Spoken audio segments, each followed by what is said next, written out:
शाळेत मराठी भाषा शिकवणं बंधनकारक करण्यात आलंय। महाराष्ट्रात आता मराठी भाषेबाबत सरकारने कडक भूमिका घेतली आहे। राज्यातील सर्व शाळांमध्ये मराठी भाषा शिकवणं अनिवार्य करण्यात आलंय आणि या नियमांचं पालन न करणाऱ्या शाळांवर कठोर कारवाई करण्यात येते।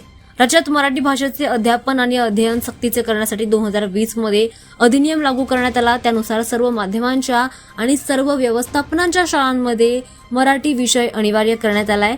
काही विशेषतः इंग्रजी माध्यमांच्या खासगी शाळांमध्ये या तरतुदींचं पालन होत नसल्याचं शासनाच्या निदर्शनास आलं। या पार्श्वभूमीवर सर्व शाळांनी मराठी विषयासाठी पात्र शिक्षकांची नियुक्ती करणं बंधनकारक राहील।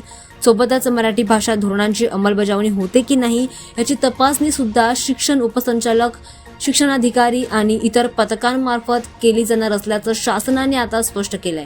जर या नियमांचं उल्लंघन झालं तर शाळांना सगळ्यात आधी नोटीस देण्यात येईल आणि 15 दिवसांमध्ये खुलासा सादर करणं शाळेला बंधनकारक असणार आहे आणि तसंच जर समाधानकारक उत्तर मिळालं नाही तर संबंधित शाळा व्यवस्थापनावर 1 लाख रुपयांपर्यंत दंड आकारला जाणार असल्याचं म्हटलं जात आहे। त्यासोबतच या निर्णयाविरोधात 30 दिवसांच्या आत अपील करण्याची संधी देण्यात येते। अपील नंतर सुद्धा जर या आदेशाचं पालन झालं नाही तर संबंधित शाळेची मान्यता रद्द करण्याची कार्यवाही देखील करण्यात आली आहे। याबाबतचा अंतिम निर्णय शालेय शिक्षण आयुक्त स्तरावर सुनावणी घेऊन 3 महिन्यात करण्यात येणार असल्याचं म्हटलं जात आहे। महाराष्ट्रात आता शिक्षण घेणाऱ्या प्रत्येक विद्यार्थ्याला आता मराठी शिकावीच लागणार आहे।